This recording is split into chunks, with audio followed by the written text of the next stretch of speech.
I have spent the last decade of my life immersing myself in the real estate industry as a real estate broker and now also as a real estate consultant. And one of the biggest fears clients have when buying property in the Philippines is how not to get scammed.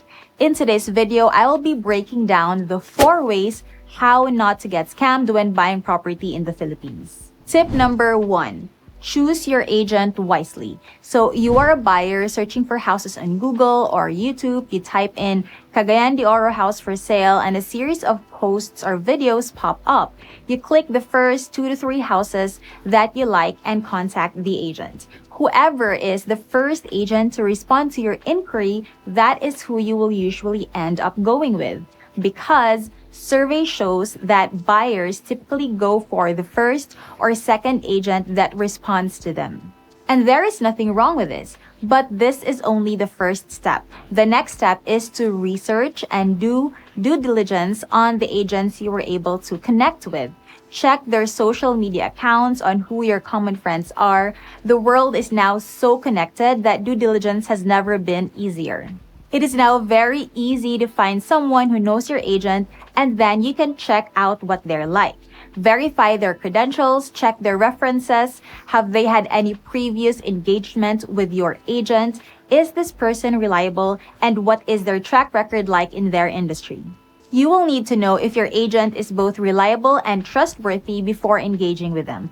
Or better yet, if you know someone who just bought a property or regularly invests in real estate, ask for a referral. Tip number 2, check the qualifications of your real estate agent. Don't just hire a friend or a relative without checking. Now, there is nothing wrong with wanting to hire someone that you know as your agent.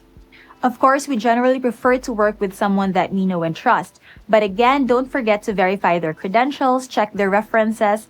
Even if you've been best friends since grade school, there is no assurance that your grade school BFF is a competent agent until you check their references. So make sure to double check their qualifications and track record. Talk to the broker who they are as an agent. If you have a common friend who was able to avail of their service before, get feedback. Make sure to screen your agent. Ask them how long they've been working as an agent. Are they doing it full-time? Are they familiar with the real estate market in their cities? Ask how many years they've been working as an agent, how many clients they've handled, how many properties they've sold. The answers to these questions will give you an idea of how competent your agent is. An experienced agent can guide you on the available reselling properties in that particular city, what are the pros and cons for each development, and the sales process in general. Don't choose an agent just because he or she is your friend or cousin. Real estate is a long-term game, so you want to make sure that you're choosing someone who is going to be in this long-term and won't quit in a few months. I've had clients in the past who ended up reserving with their friend or neighbor, and now that they have concerns with their investment, that person can no longer help them because they're no longer a practicing agent, and they end up coming to me for help. So it is very critical that you choose the right agent, someone with good character and reputation, and who will really assist you with your real estate needs even after the sale. There are 3 things to look out for when choosing an agent. First is product knowledge. Do they know the product well? Or in case there are things they don't know, are they able to get the information somewhere else? Second is knowledge of the process. Do they know the process well? This is even more critical than product knowledge because products can change. There's always a new listing or a new project. So it is more important that your agent is familiar with the entire sales process so that they can guide you properly from start to finish. Third is after sales service. So it's normal for agents to give prompt service during the inquiry stage because of course you want to close that deal. But what about after? You need someone who will be there for you, reply to your questions and concerns even after the deal has been closed. Tip number 3, get a trusted representative if you're based abroad. OFWs will need to designate a representative, also known as an attorney in fact or AIF, to sign the documents and issue post-dated checks for payment of the property on your behalf.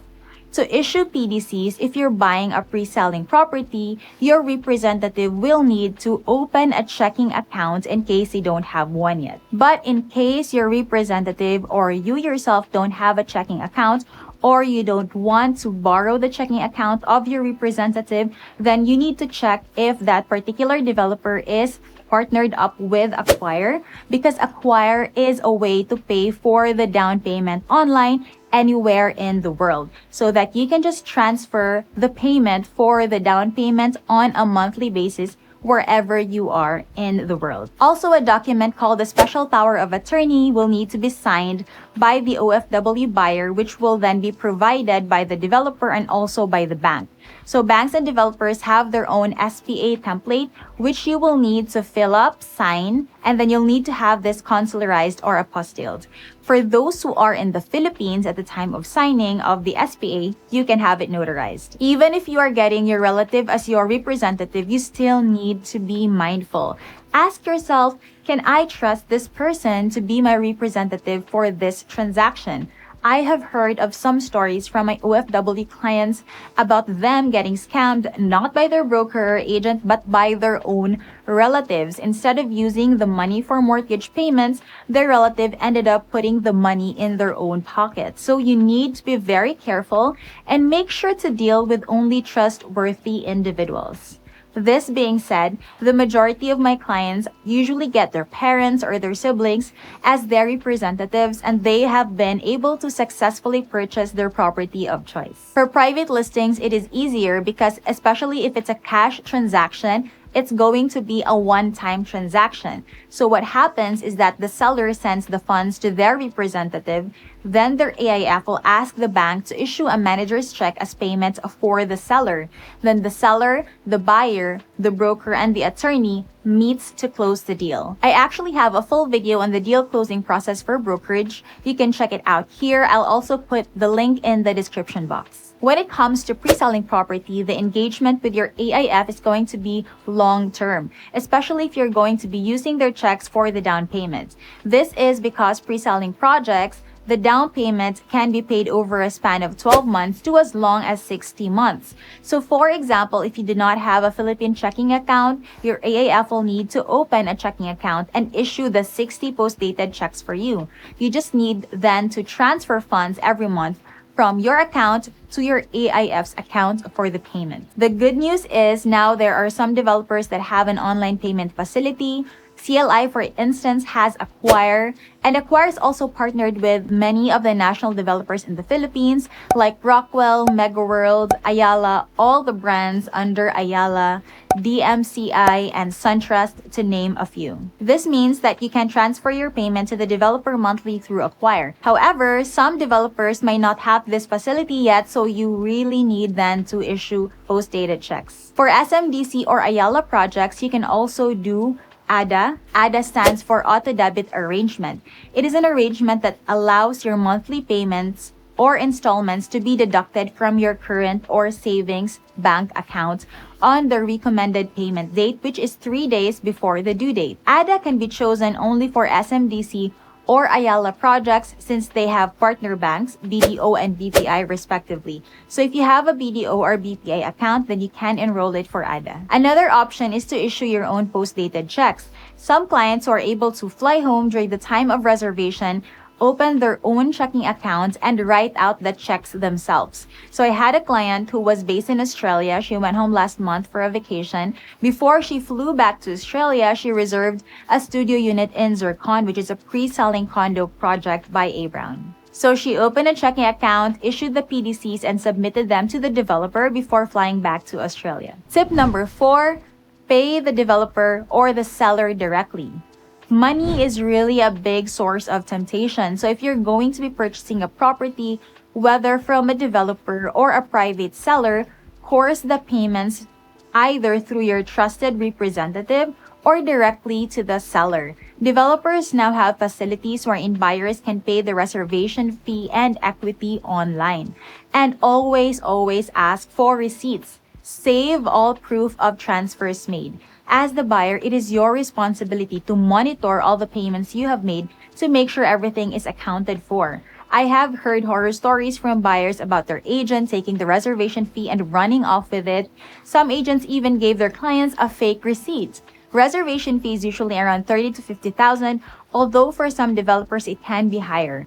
I really don't understand why some agents would sacrifice their reputation and integrity for this amount, or any amount for this matter. No amount is worth destroying your reputation over. If you intend to do this long term, we brokers need to guard our integrity and reputation first and foremost. This is simply long-term versus short-term thinking. If you work hard and with integrity, you can stay in this industry and be successful for a long time. Your reputation as a broker will only grow and more clients will refer their friends or relatives to you. Being in this industry for over a decade, I am very fortunate to have earned the trust and friendship of many of my clients.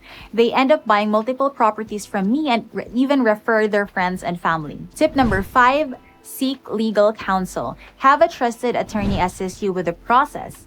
Of course, this can come with pros and cons. I have experienced several times in the past wherein the deal did not push through even if it could have, because the attorney was too cautious and advised the buyer not to proceed. So it would be best if you can get an attorney who has a lot of experience with real estate transactions and have been practicing for at least 5 years.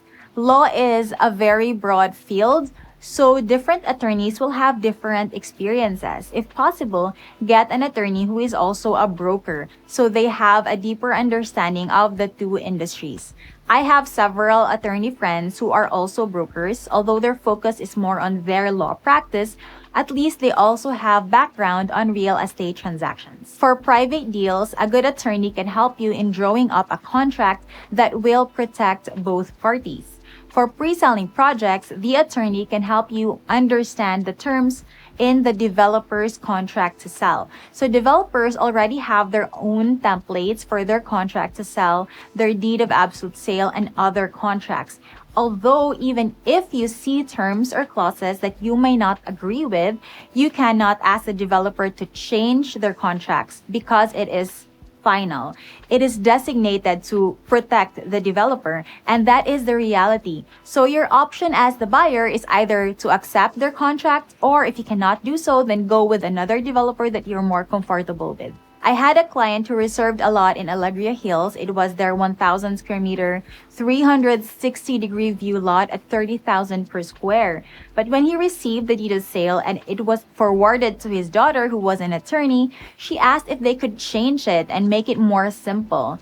The deed of sale from Ayala had like 10 pages and tons of clauses, which she considered as onerous, meaning she found the terms burdensome and difficult. I relayed this request to Ayala since it was the client's request, and although I told him already that Ayala would probably not grant this request, true enough, his request got declined, but at least they did offer to refund his reservation fee, even though this was supposed to be non-refundable. So in the end, he backed out of the deal because he wasn't comfortable with the contract. At the end of the day, it's up to you to decide whether to move forward with the transaction or not. What's important is you get a good team to help you decide wisely. The team should include a trusted real estate broker, a representative, and an attorney. So again, the 5 ways to avoid getting scammed when buying property are: first, choose your agent wisely.